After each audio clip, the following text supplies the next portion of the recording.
My name is Alexandra, no I, and this is an audio chronicling of 40 reflections in the 40 days leading up to my 40th birthday. While I am speaking from my own perspective, I invite you to join me in reflecting, implore you to share with friends who may also benefit from this type of reflection, and simply extend the offering of an opportunity to be your best and most authentic self. Episodes in this 40 and 40 series will typically be less than 15 minutes and end with a question for you to ask of yourself. Please subscribe and return to join me in this journey as we build momentum along the way. Here we go.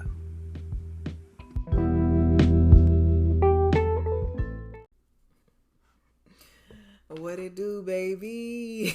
That is a reference from one of the instantly memed clips after Kawhi won in Toronto and was in the backseat of a car with his hands were not visible, but he was very intently working on something below the frame, and it was actually someone else who posted the video, but what took flight was Kawhi, him being lively, which he's not known for, and the mystery of what he'd been working on. Anyhow, I was talking about memories,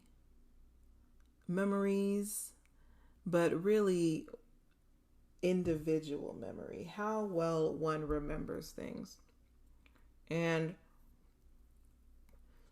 when it comes to things that I have an emotional connection to, I do tend to remember those things well. And I should say, I can remember particulars, especially if it's something concrete, like the date, like how many people were there, the colors we were wearing, perhaps.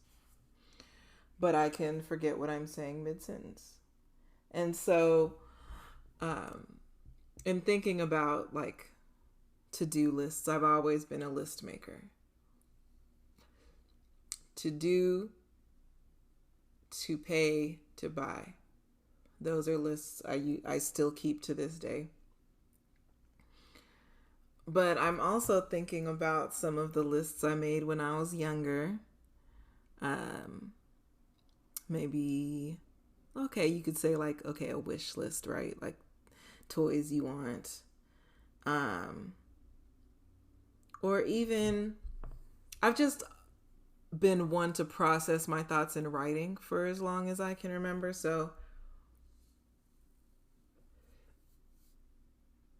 if I'm planning for a conversation, I might have notes, not a script, cue cards, if you will.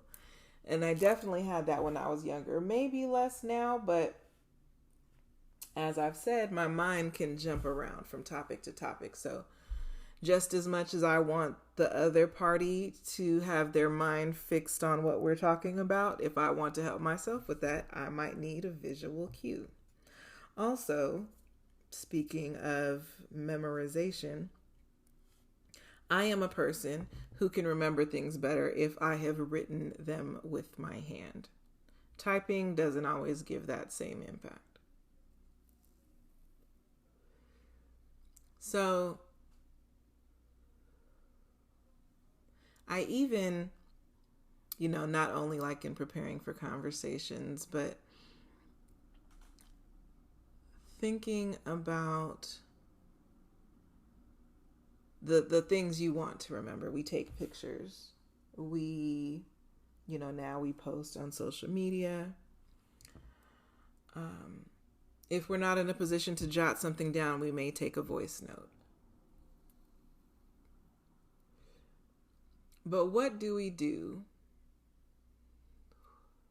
when we want to put something in our long-term memory bank? How do we do that now? Especially because we do have these different technologies. So please ask yourself, when you want to remember something? What do you do? Do you take pictures? Do you post it? Do you talk about it? Tell the story, retell the story? Is oral tradition part of your memorization process? Is that how you pass things along to your family or whoever else you want to remember? Because memory, how different is memory from legacy? I mean, well, legacy has all this huge connotation, so maybe that wasn't the ideal question, but I do think there is absolutely a connection and correlation between memory and legacy.